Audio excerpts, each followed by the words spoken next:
محترم سامعین، یہ مسجدیں بہت اہم چیز ہوتی ہیں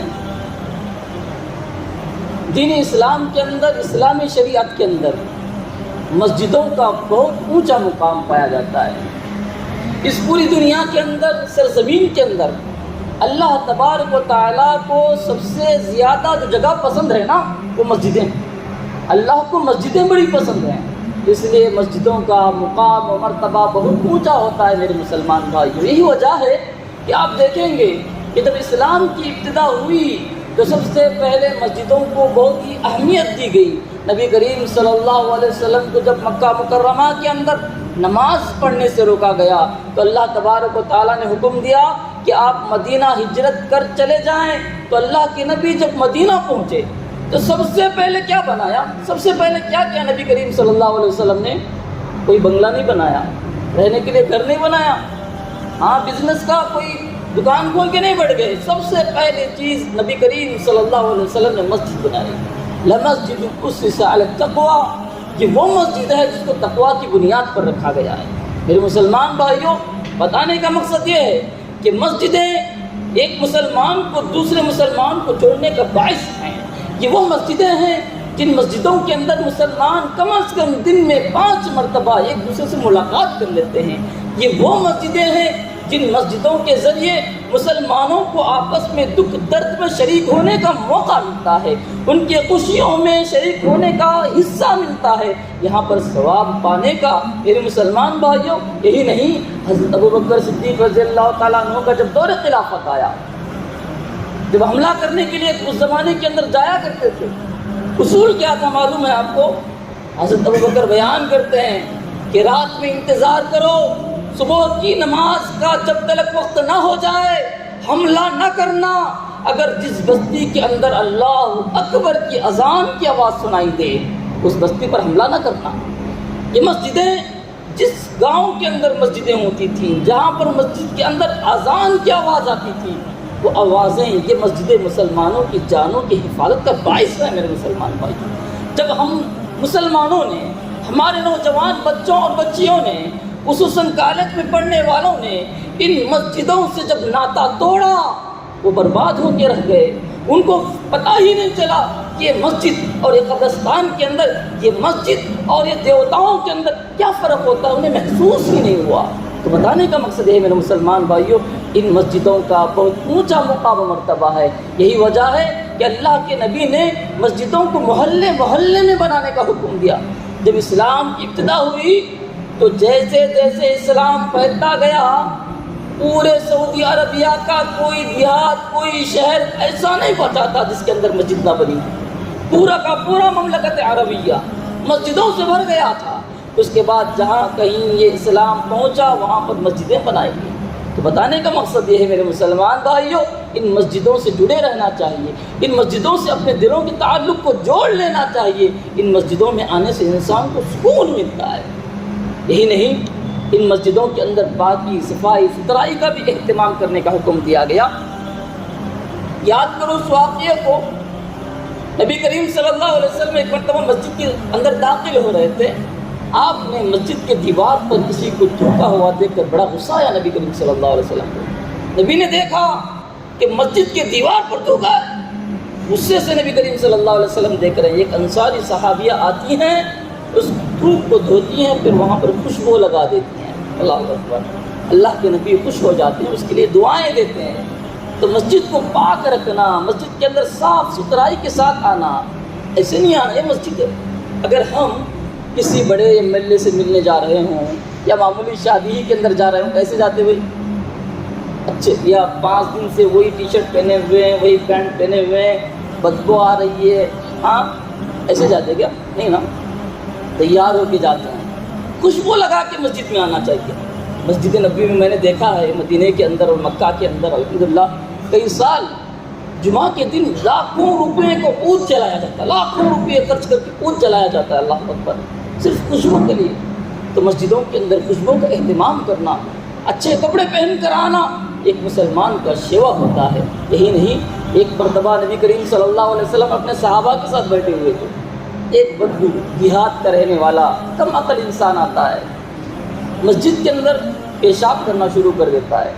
یہاں پر دیکھو اس چھوٹے سے واقعے کے اندر بڑی نصیحتیں پائی جاتی ہیں۔ اس زمانے کی مسجدیں ایسی نہیں ہوا کرتی تھیں، یہاں پر فرش بچھا ہوا ہے، آپ کو آرام کی چیزیں یہاں پر مہیا ہیں۔ اس زمانے کا مسجد نبوی نیچے مٹی تھی، مٹی کے اندر جب بارش ہوتی تھی نا پورا گیلا ہو جاتا تھا، اسی کے اندر صحابہ نماز پڑھتے تھے۔ ہاں، وہ اسی گیلی مٹی پر اپنے سر کو رکھ کر اللہ تبارک و تعالیٰ کے سامنے سجدہ کیا کرتے تھے۔ پیشاب کر رہا ہے، اللہ کے نبی کے دیکھ رہے ہیں، صحابہ دیکھ رہے ہیں، صحابہ کو غصہ آ گیا، مسجد کے اندر پیشاب کر رہا ہے، ڈانٹنا شروع کر دیے۔ آج ہم بھی ہوتے تو شاید وہی کرتے، ہم تو اس سے زیادہ کر دیتے۔ مسجد میں پیشاب کر رہا، اتنا مارتے 4 آدمی ہاسپٹل میں رہتے، 4 پولیس اسٹیشن میں رہتے۔ یہ ہمارا ماجرا، غصہ آ جاتا ہم لوگوں کو، بہت زیادہ غصہ۔ لیکن یہاں پر اخلاق دیکھو، میرے نبی کے اخلاق دیکھو۔ نبی کریم صلی اللہ علیہ وسلم صحابہ ڈانٹ رہے ہیں، پیشاب کر رہا ہے، اللہ کے نبی نے کہا رک جاؤ مت ڈانٹو، اس کو پیشاب کرنے دو۔ اس میں 2 چیزیں معلوم ہوتی ہیں، اگر اس کو مارا جاتا، وہاں سے ہٹایا جاتا تو پوری مسجد کے اندر پیشاب کر جاتا، گندگی سے نبی نے بچایا۔ دوسری چیز، نبی کریم صلی اللہ علیہ وسلم نے پاک کرنے کا طریقہ سکھایا، کہا کہ یہاں پر ہندی گھڑے بولتے نا، پانی کے گھڑے بھر کر لاؤ اور پانی ڈال دو، پاک ہو جائے گی یہ چیزیں۔ وہ آدمی دیکھا نبی کریم صلی اللہ علیہ وسلم کو، اس کے الفاظ ہیں، دیہات کا رہنے والا، اس کے الفاظ میں کہتا ہے میں نے پورے لوگوں میں ایک اخلاق والے انسان کو دیکھا۔ کیا کہا؟ جتنے لوگ تھے اس مسجد کے اندر اس وقت، اس میں سے صرف ایک آدمی تھا جو بہت ہی اخلاق والا تھا، بہت سنجیدہ تھا، اس کے اخلاق مجھے بہت پسند آئے۔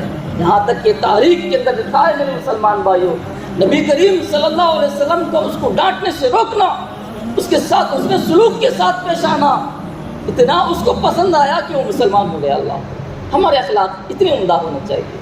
چھوٹی چھوٹی بات پہ غصہ ہو کے مار دینا، پیٹ دینا، یہ اسلام نہیں سکھاتا۔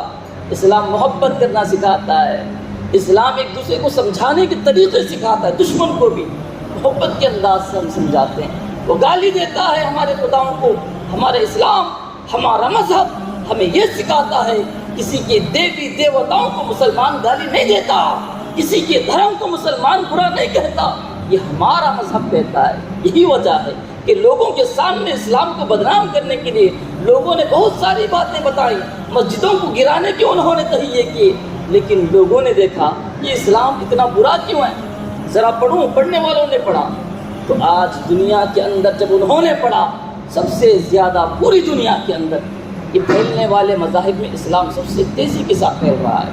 پھر مسلمان بھائیوں، ہم کیا سوچتے ہیں ان مسجدوں کی حفاظت ہم کر رہے ہیں؟ ہاں، قرآن کی حفاظت ہم کر رہے ہیں؟ نہیں، یہ مسجد اللہ کی ہے، یہ مسجد، یہ دین، یہ قرآن، یہ کتاب اللہ کی ہے۔ یہ مسجد کی حفاظت بھی وہ کرے گا، اس کی کتاب کی حفاظت بھی وہ کرے گا، اس کے دین کی حفاظت بھی وہ کرے گا۔ قیامت تک اس سرزمین پر مسلمان رہیں گے، ان مسلمانوں کو اس دھرتی سے کوئی مٹا نہیں سکتا۔ تو بتانے کا مقصد ہے میرے مسلمان بھائیوں، خصوصاً نوجوان بھائی، ان مسجدوں سے اپنے دلوں کو جوڑیں، جہاں تک ہو سکے مسجدوں میں آ کر اپنے بھائیوں سے ملاقات کرنے کی کوشش کریں۔ ایک شاعر کیا ہی خوب کہتا ہے، ایک ہی صف میں کھڑے ہو گئے محمود و ایاز، نہ کوئی بندہ رہا نہ کوئی بندے نواز۔ جب ہندوستان کے اندر محمد بن قاسم 17 سال کا نوجوان جب سندھ کے علاقوں میں پہنچا تو ہندوؤں نے جب دیکھا محمد بن قاسم کو، چھوٹا سا بچہ کھڑے ہو کر نماز پڑھا رہا ہے، بڑے بڑے لوگ بادشاہ جو مسلمان ہو گئے تو سارے کے سارے اس کے پیچھے کر کر نماز پڑھ رہے ہیں۔ انہوں نے یہ بھی دیکھا کہ ان کے اندر کوئی فرق نہیں ہے، ذات پات کا کوئی فرق نہیں ہے، غریب بھی آتا ہے بادشاہ کے بازو میں کھڑا ہوتا ہے، بادشاہ جاتا ہے غریب کے بازو میں کھڑا ہوتا ہے۔ انہوں نے اس عمدہ اخلاق کو دیکھ کر اسلام کو قبول کیا تھا۔ اسلام اس ہندوستان کے اندر خصوصاً سندھ کے علاقوں میں تلوار کے زور سے نہیں پھیلا، ان اخلاق کے ذریعے پھیلا، یہ نماز پڑھنے کے طریقے کے ذریعے پھیلا۔ میرے مسلمان بھائیوں، الغرض بتانے کا مقصد اتنا ہے کہ اللہ تبارک و تعالیٰ سے میں آخر میں یہی دعا کرتا ہوں کہ اللہ تبارک و تعالیٰ مجھے کہنے والے کو کہنے سے زیادہ، سننے والوں کو سننے سے زیادہ عمل کرنے کی توفیق عنایت فرمائے۔ اللہ تبارک و تعالیٰ زیادہ سے زیادہ مسجدوں سے ہمیں جڑے رہنے کی توفیق عنایت فرمائے۔ آمین۔ السلام علیکم ورحمۃ اللہ وبرکاتہ۔